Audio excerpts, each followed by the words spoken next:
All right, we're back, team round 19, and I'm a little bit late to start. I'm like an hour because I'm actually trying to get a trade deal across in the home league. It's the pointy end of the season now. Also, just a little bit of Queensland love, little pride options here.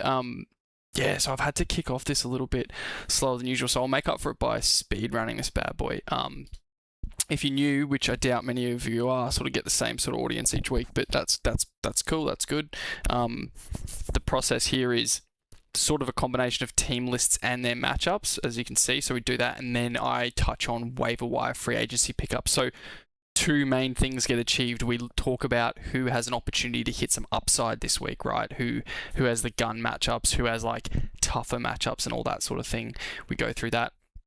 And then we also mentioned free agency, waiver pickups, and other just sort of bits and pieces, occasionally trade targets. And that way we're talking all your draft stuff gets hit. So, your sit starts, captains, vice captains, and whatnot. And then also your classic stuff. So your sit starts, and if you want to know, how a player that you're trading for looks this week, for example, or even if, this week may not be many sit starts, but that's sort of what we achieve, both things. And I use this for Supercoach and Fantasy. The numbers are Supercoach orientated because that's where my draft home league is, but the matchups themselves are pretty translatable. It's like I've been crushing it. I climbed ranks down 3 players in NRL Fantasy this week using my sit start model. So I made some really good choices this week, chasing like Dylan Lucas. I played Kurt Donahue, guys, in NRL Fantasy, dude, and he fucking went well. So yeah, it's sick. Nicho Hynes had the gun matchup last week, team. I brought him in and he did really well. So really happy with that. So yeah, totally translatable if you're new and just checking in what the deal is. But as you can see here, the gun matchups for the round: Sualauvi Faalogo at fullback, AKP back on the left wing. It's just been a really serviceable spot all year. Herbie Farnworth at left centre, that doesn't change because he's the best left centre in the comp. Simi Sasagi back healthy now on that right edge. His pedigree for the year has been too good, so he gets that and has the data opportunity, meaning the defensive weakness. Isaako, same deal. Doueihi been amazing. Terrell, same deal. Wayde Egan's interesting surfacing as the hooker with the gun matchup. That's a really fun one in deeper leagues. You can start Wayde Egan off that, I reckon. Dylan Lucas doesn't need to be overstated I don't need to kind of wax lyrical about how good he is. We all know what he's doing right there at left to RF. Jaeman Salmon surfaces the right to RF. Look, he's really getting a little bit of a run in off his like that right to RF spot in this back half of the season, basically. So yeah, that's a big caution on Jaeman Salmon. Only in really deep leagues would I rely on Jaeman Salmon here with the opportunity. Alex Twal with the lock. I will say gun matchups, guys, it's really hard for a player to convert on a gun matchup, and it's only hitting at about 47%. So, which is pretty, I can't, out of 13 players, right, 13 positions, I might have that wrong because we only do one prop. So out of like 12, like, to convert on it is to finish pretty high up in the scoring for the week, right? That's really hard to do when there's like 200 odd players counting Supercoach scores plus 200 plus. So like, yeah, 47% is not bad. It's just not as good as like the 50% plus for elite, and then for favorable, which is your blue here, is like 70%. So if they're blue, it's like, dude, that's looking good for your guys. Blue and above is great news, which means gun's great news. It's just to really convert on it, it's been tough. The best ones I think at converting are, I think it's right to RF, lock, and I think it's like right center or something. Or I posted it in the Discord. If you're in the Discord, you would have seen that last week. I did a quick summary of like how players are going. Yeah, the accuracy stuff, something I'm more than happy to talk about. I don't see any other creators taking accountability for their recommendations and their posts or any of their data, and I don't see any other people talk about their projection accuracy or any matchup accuracy. So, it's been 2+ years of me posting my model, and I do the accuracy, and I've seen a few other kind of places start to do a bit more model data in that.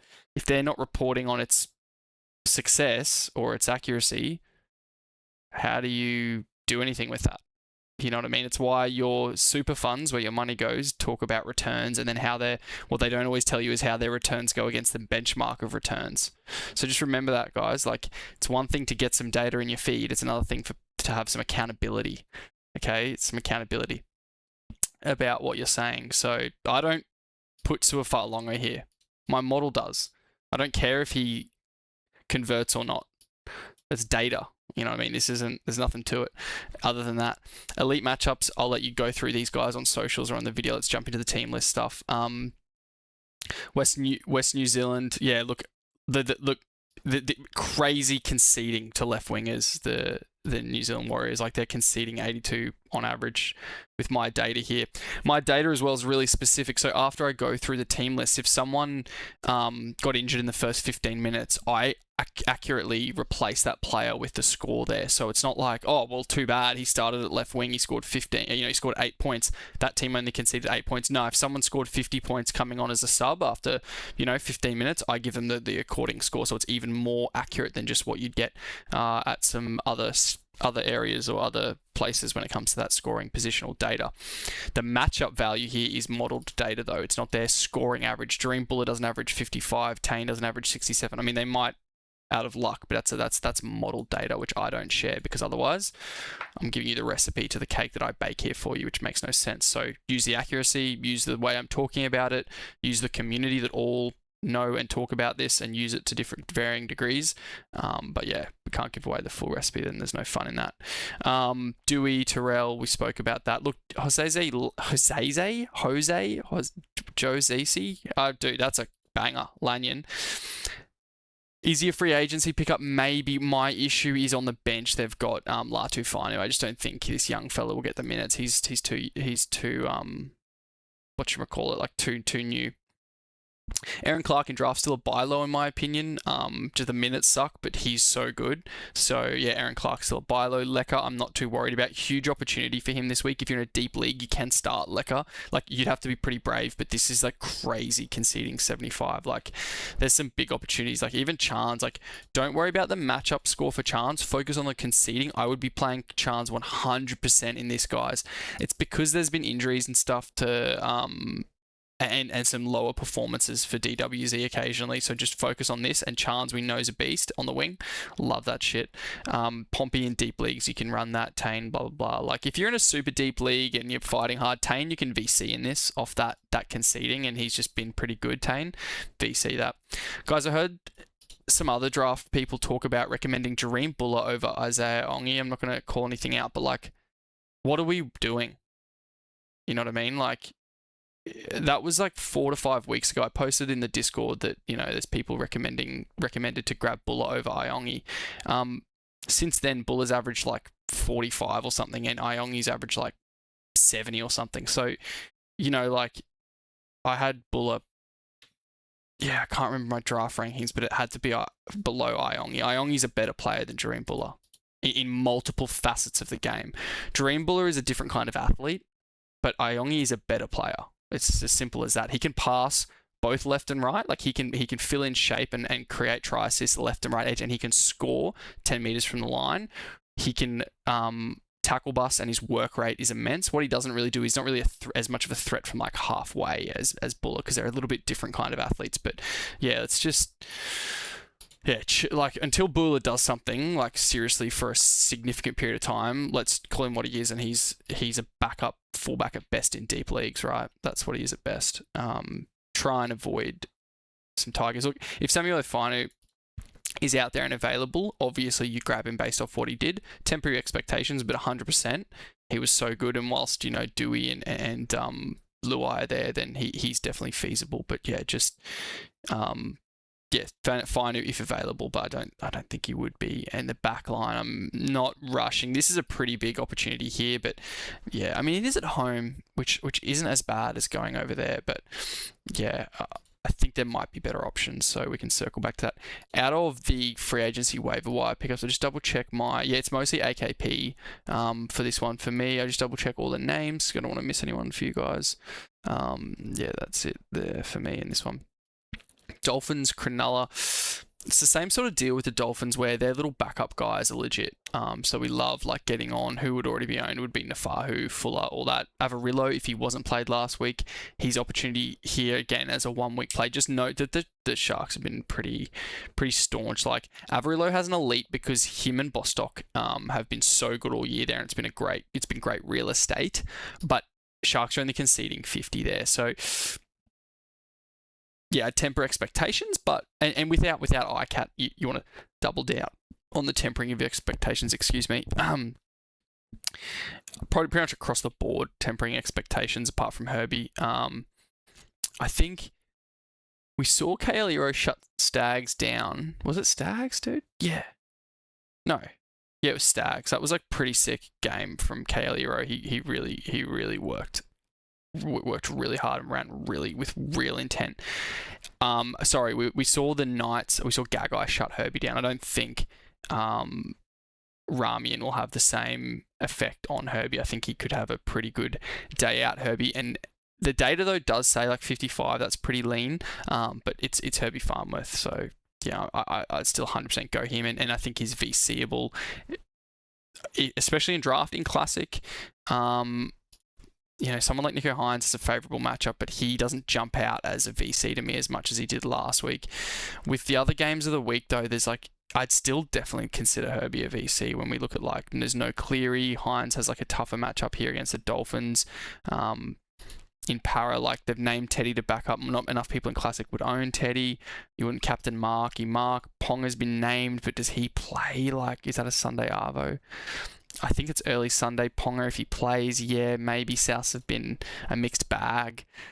You could go Tommy or Drinky there. It's at home. Tommy's nice. There's not as much I love. I mean, for me, it's probably Sua, the captaincy, and then so VC, any other guy, and then into Sua for a captaincy who does have the gun matchup. That's probably been my play in a Classic sense. Draft, easy C on Sua. Sorry, I sort of went off on a tangent. Sione Katoa isn't highly owned, so I like him still for people to waiver, just because what you're getting out of him is, yeah, he's hit and miss at times, but he does have that finals run, so definitely like Sione Katoa. I just want to mention him. Dolphins-wise, the case still remains that Brad Schneebly-Schneider, he is viable at hooker. Less so at halfback because, the floor's kind of gross. But just with hooker where it's at, he can score you 70 there, which if you've been relying on a range of names that are limited in value, limited in output, then he's better than those options to a degree. So I think Schneebly-Schneider. And just a quick call out, I dropped Crossland on a whim, not on a whim, but on a last minute play to chase some upside in Kurt Donahue, which worked. He'd score a try, take the try away. It's like a 50, not much better than Crossland in the end, but he did score the try that I thought he had in him, which was a really cool Supercoach moment on Sunday evening.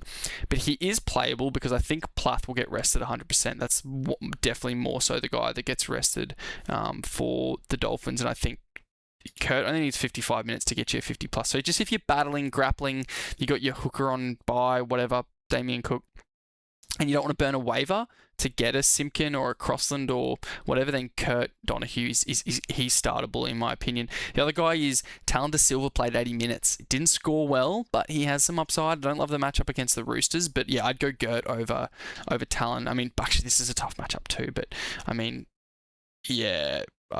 That's a tough one, actually. But yeah, I'd go Kurt. He just is a likely type, mate. He's just in and around it. I just love the bloke. He's super fun to own and watch. There is better hooker options, but I just wanted to call that out while we're in this game. Just make sure we've touched on everything. Sorry, team. I like to make sure I don't miss anyone. Billy Burns. Yes, Billy Burns. He has another start here. I don't suspect what's his face comes in because Billy Burns is so significantly serviceable. I don't expect Britton Nicker to come in. So Billy Burns, another terrific plug for you guys this weekend. Most people that relied on him last week will rely on him again. My phone's going off because I'm having a live trade discussion. Do people care if I check? Yeah, he's not saying yes or no. Okay, so he's sort of not said he's committing either way. I don't think he's sold. So I might have to throw another piece into the trade. It's going to have to be another 3-for-1. That's fine. That's fine. That's what we do. I will do that if I have to. He's a good negotiator. Get off this game, blah, blah, blah. We talked about Billy Burns. Yeah. The Ramian recommendation last week didn't work. I'm really sorry, guys. It's so hard to know. Tricky Trindle just, he hates Kaeliro, and I guess Nico doesn't like Ramian. The ball it's just so hard to know who's going to convert there at the Sharks. There's so many mouths to feed and whatnot. Canterbury, Canberra, Carraz, I don't even know. Is he even named, dude? He must be named. He's injured. Isn't he day to day? What's going on with Carraz? bruh, I'd be trying to get off him. Like, gives me, yeah, he's been named. I don't trust it with Karaz. Sungy we spoke about, Seb Chris on a wing, blah, blah, blah. Noah Martin's back. He is waiverable if you're desperate. The risk with Noah Martin is just the mouths to feed. He's a rookie. He's coming back from injuries. I don't think he'll play 80 first game back. I mean, he very well might. Is that really their best team with Noah Martin playing 80 on an edge as a rookie off double syndesmosis when Hosking's been serviceable there? I don't know. I don't understand that, and I don't want to be like, go hard at him. Like a lot of people say go hard at him. I'm not that type of, analyst, I guess. Like I'm just looking at the bench again.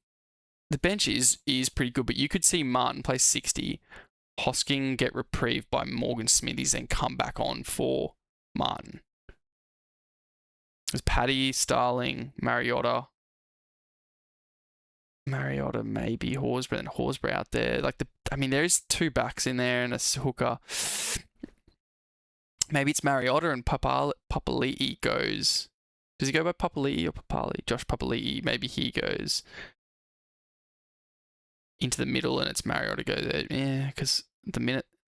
maybe he plays 80. Like, the bench makes you think he plays 80, but my sense of it is like, that's crazy. I guess I had the bye. Maybe he was ready last week. It's not like it's the crazy good matchup anyway for him, and it's not like they're performing very well. So, yeah, you can waiver for Noah Martin, and I'll have him as a waiver recommendation. I just like people to... There's two things. Only if you need him. He does have a finals bye. If he ever did anything, he still has a 26 bye. And just what's the reality of what he's getting you, as opposed to holding that waiver ticket and climbing up if you don't need him. He's a fancy name because of Classic and the start he had and blah, blah, blah. But if you're at the top echelon of your league, you're holding your waiver for finals where people panic drop. There's a bye this round. You can see what gets dropped. I think he's a mid waiver at best. And if I had a top one, I'd probably just have to sit back and let someone else cook. Like, there's dudes you can get that'll do a job for you, like you and Aiken. Kitiona Kautonga's only just been owned now after me hammering the drum on him for freaking 6 weeks. He's only just gone above my rule, 45% owned. So, yeah, I've been hammering the Kautonga drum and he's been awesome, man. He's obviously not amazing, but he's been super, super serviceable for a late season pick up and play. Like, free agency gettable dude, like weeks ago. I've had him in the community league for weeks, man. I think since round 11 or something, round 12, like just through the bye period. He's been awesome. So when that exists and can continue to exist, Billy Burns and Nicker will be available in many, many leagues. Like, I would just choose to hold that ticket personally. But of course, he does have a bit of upside, and if you're fighting tooth and nail and you want to take the gamble and throw the dart at it, you can go for Noah Martin. If you want. In the back line here, there's nothing here for me that wouldn't... Like, Chris, I'm not interested in there. Just checking everything else. I think, yeah, Owen Paddy. Where are we at with Owen Paddy? Like, he played hella minutes, and he does a lot in his minutes. He's just a deep league, I think, Owen Paddy, to be honest. Just a deep league hooker guy. Like, if you had Starling... You've probably got to go the guy that has the starting position and hope they get 60 minutes out of them too, I think is the option. Oh, I want to speak about Jethro. Jethro's tracking well, man. Like, there's been a bit of base, a bit of ceiling. Not amazing floor or anything, but he's got to be mentioned, dude. Like, this isn't... he's got a favourable matchup. So does Twal, the other name. They both, like, I think, don't need to be owned, but should be looked at, depending on your situation, especially in this late season. It gets crunchy. If they start playing better footy with Stephen Crichton in the halves, I think, I think they're decent shouts that could be available when not a lot else is. Connor Tracy sucks, but he ran really hard the last week or two or something, so I just think as a fullback plug, if you're looking for Edwards and then you had Gray and Gray didn't get named, you've got Connor Tracy as a possible option too, guys. So... mentioning that, jump off that game, that's gross. Roosters para, dude, this is the craziest shit I've ever seen. Top 5, top 6, top 7, top 4, top 4, top 4, top 7, top 6, top 5.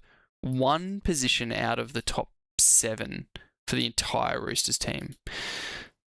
And the Eels had a decent account of themselves against Manly, but depending on who backs up for the Roosters and stuff, I get all that. And Roosters can be a bit Jekyll and Hyde, with like dropping the ball, heaps of errors and stuff. But yeah, all systems go if your key Roosters guys play and get named. I thought Walker wasn't named, but he's come through here in my little data engine.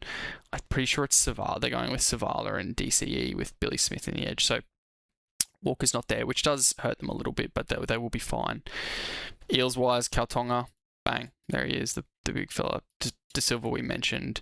Volkman in really deep leagues. Loved him running the ball. Don't know if he will. Brian Kelly, not the right matchup, but he seems to just do something. So I don't mind Brian Kelly if you're desperate and available.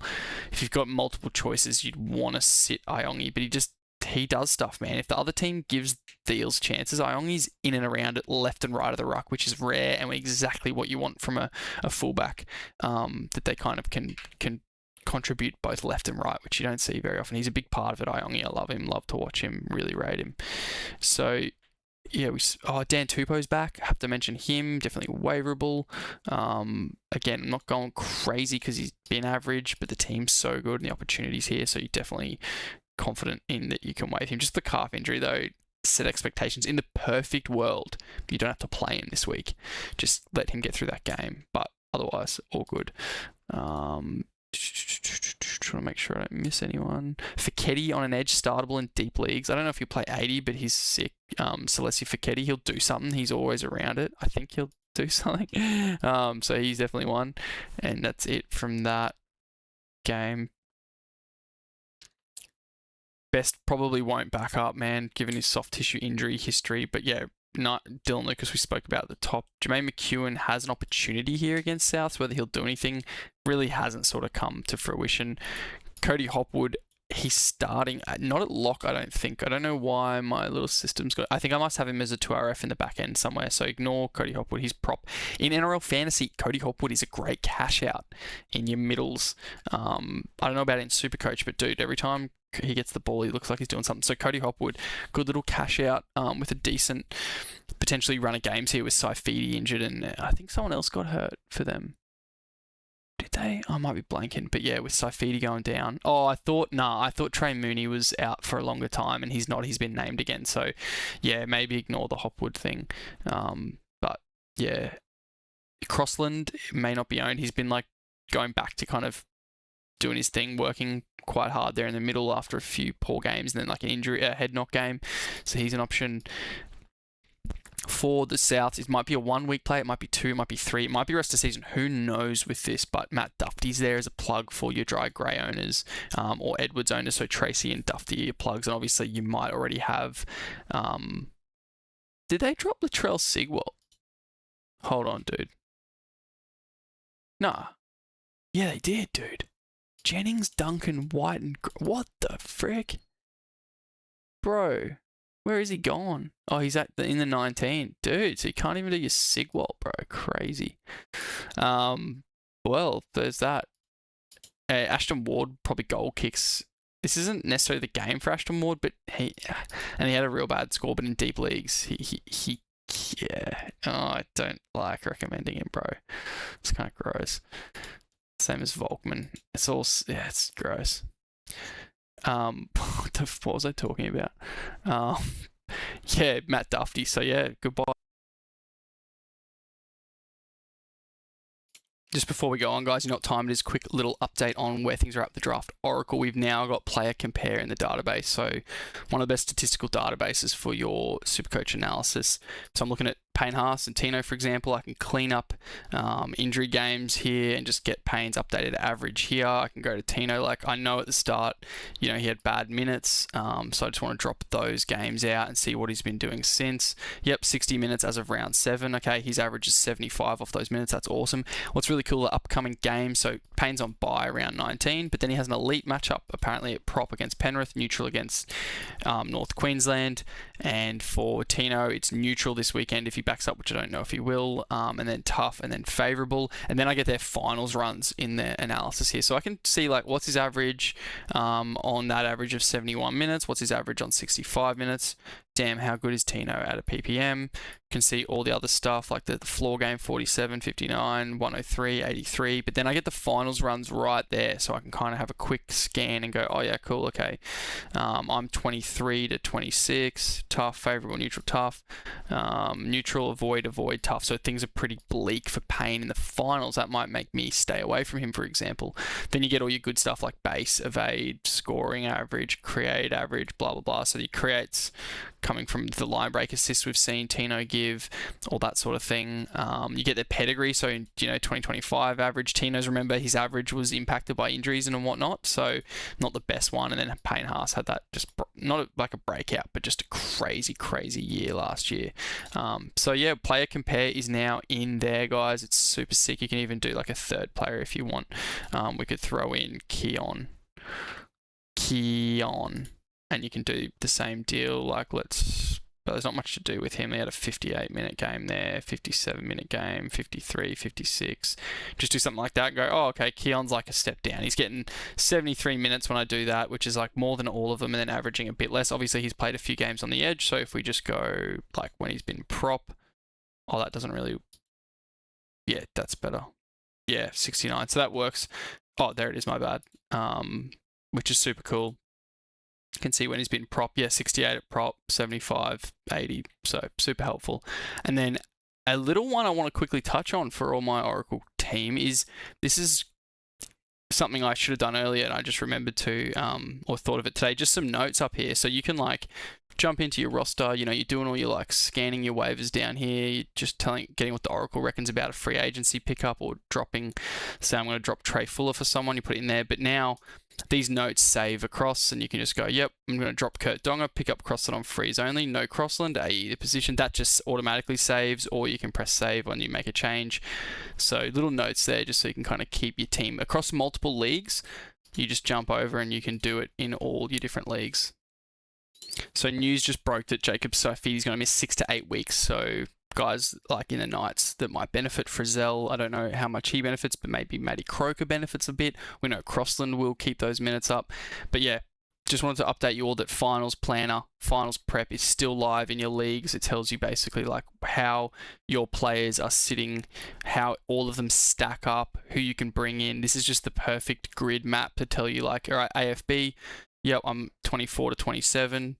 Not a great matchup, then a really good one, then quite a good one, then not a great one, or a neutral one, right? You can kind of make sense of it all and, kind of swap like Payne Haas. His is really tough, which we just spoke about when we looked at his data there.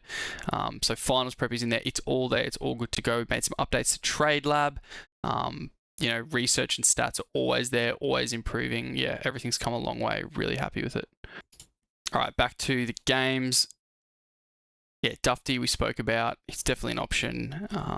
You kind of know what you're doing by now. I think, did they name Best? That makes no sense. He won't play, dude, with soft tissue injury history. I think you'll see Fletcher Hunt come in. And Fletcher Hunt will do a job. At left center, when I look at the data and the research of the Oracle, Fletcher Hunt at left center, he's averaging like, I think 50 plus, and that's fine. Not a heap upside in this, but they're conceding 61. I think just with how good the team is, I think, yeah, Fletcher Hunt does a job there. If you're really desperate there with his CT dub fullback duel. Manly Newcastle, we'll talk really quickly about Jake Simpkin. He's been doing a great job at hooker. He's probably owned in most leagues by now, but I do have to mention him. I'm not sure with Wakeham and how it's all going, but yeah, he's definitely serviceable, probably already owned. I'm more than happy for you to waiver for him if you want. Just don't spend a top one if you're cruising, because the best thing to do in finals is to AE hooker. And we spoke about Joey Walsh. He was the cover photo last week. He did a great job, scored a try, looks immense. So I don't really need to keep hammering on about Walsh, but if he still is available, I still do endorse a waiver for Joey Walsh at halfback, even if it's for backup or trade bait. Okay. His value transaction is not just about him, it is about him as a trade asset or trade bait, especially for people who have their halves on a buy in finals. If you've got, and both as an owner or if to trade, but if you're like a Tom Dearden owner, you want Joey Walsh there, because when it gets to round 25 or whatever it is and he has a buy, you can use him. Jerome Hughes owners, Joey Walsh, blah, blah, blah. But also trading him away for an upgrade as part of a package is definitely a good deal too. Joey Walsh plus someone to get Lockie Galvin, for example.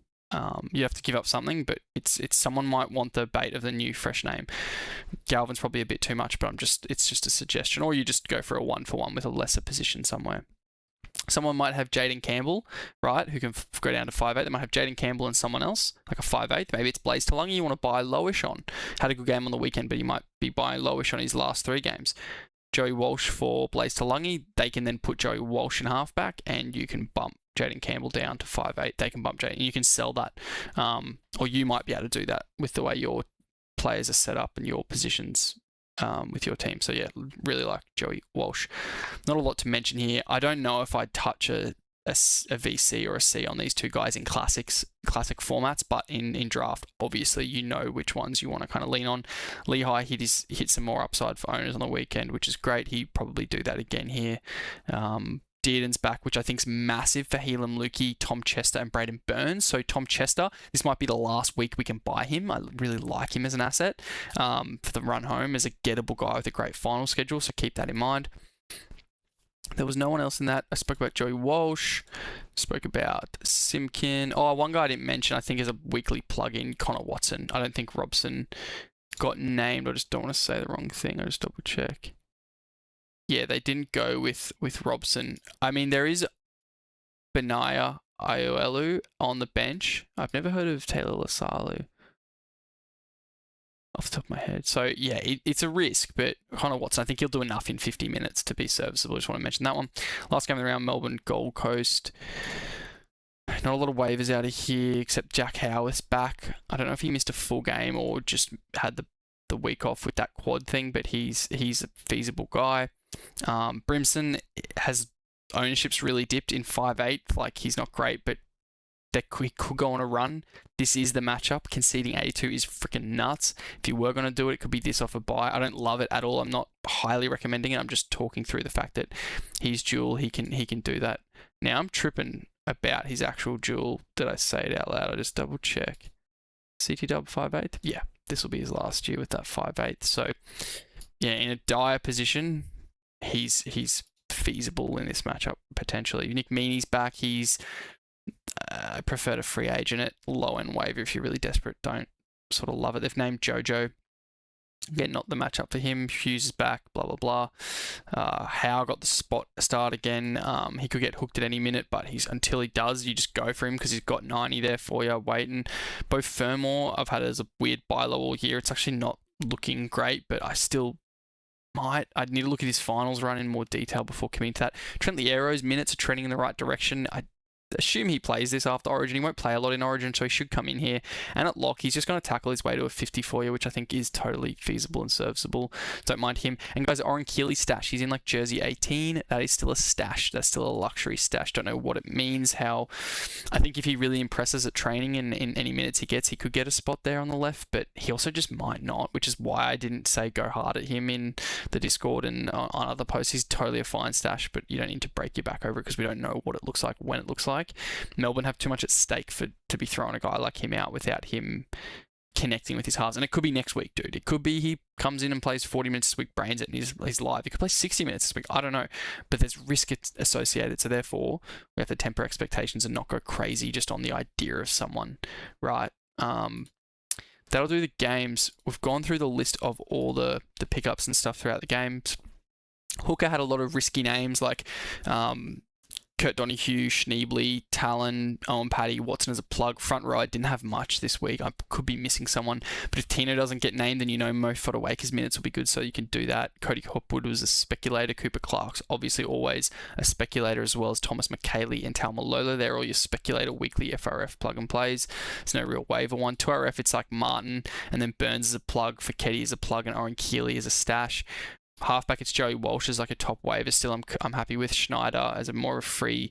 Volkman and Ward as your real low-end deep guys. In FE, it's Volkman and Brimson as real deep stuff. Again, in CT dubs, it's Tupou and Sione Katoa as like the more waiverable guys, with AKP as a leading plug. Rinakama, Twal, Howarth, Fletcher Hunt as plugs as well, or ownable guys. Not so much Fletcher Hunt, though. He's definitely more of a plug.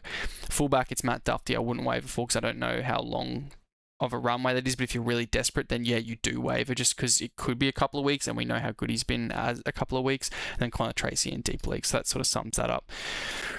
That was a huge one, guys. That was a huge one. Guys, I put a post out in the Substack thread. What content do you need to win your comps? Obviously, I've done a finals prep video one. We'll try and do another one next week with Griff. I might be able to do a solo one if you want more final stuff. If you want a big Q&A where I gather a bunch of different questions and do a Q&A, I need to sort of know what you guys need and want to best service you. What else can I talk about? Obviously, the socials we've mentioned heaps, they're rolling. We've got a really good rhythm and consistency to what's being posted on there. The matchup engine is dialed. It's running solid. The accuracy is holding firm. I'm really happy with it. It is a model. It is what it is. We spoke about it at the top. What else? The Oracle is peaking, dude. It's getting better and better. And the more people that use it, the better feedback I get and the more I can work on it. As people say to me, I want this in there, or it'd be cool if you did that. So a lot of the things I share with you are actually ideas come from the community. So if you're not using the Oracle, dude, if you're listening to a draft person or people and they haven't tried the Oracle or using it to manage their multiple leagues, what are we doing? It's a dedicated tool for your draft leagues. It's the best and only analytics platform out there, and it costs $2 more than some Patreons for people that tell you they've got rumors that week or whatever. It's a one-stop shop for you to manage your leagues and get all sorts of information from buy low, sell highs, finals guys, short-term guys to win with. It has waiver scanner. It shows you your whole league at a macro level. It does everything you need. I've showed you the matchup manipulator. You can look ahead at see who's playing who, how many numbers they've got for buy rounds. It's got finals preparation stuff with more on that to come actually this week. It's got everything you need, guys. Trade lab, dude. Roster workshop. I love it. It's so good. And it's only getting better. As well as it will have a full pre-draft portal that I'm building right now. So as we come into next season, you'll be able to do all your planning within the Oracle. All of your draft boards are savable. You can save different iterations. So say you're doing a draft that's an auction draft, you want to have a different looking board, you can have that. All of that is already in the background, ready to go. So yeah, if you have been waiting all season, you can still get value out of it right now because it has all your finals prep stuff. It has all the moves you can make, all your league stuff. So it is definitely not obsolete if you're joining late. What you want to do as well is get to know the platform in the last couple of months so that next year when we hit the ground running and it goes, triples in size, you're there ready to go. You know how to navigate it. You know how to best leverage the platform to set you up for success from pre-draft to draft day to season kickoff. Thanks so much for listening. Good luck on waivers. Any questions, just comment below. Like the video if you enjoyed it or valued it. That really helps. And check out the Instagram. Give me a follow there because you'll get a lot of content rolling through your feed there, which really helps when you're sort of out and about and busy. You get that carousel style content that I know some of you busy guys like. All right, see ya.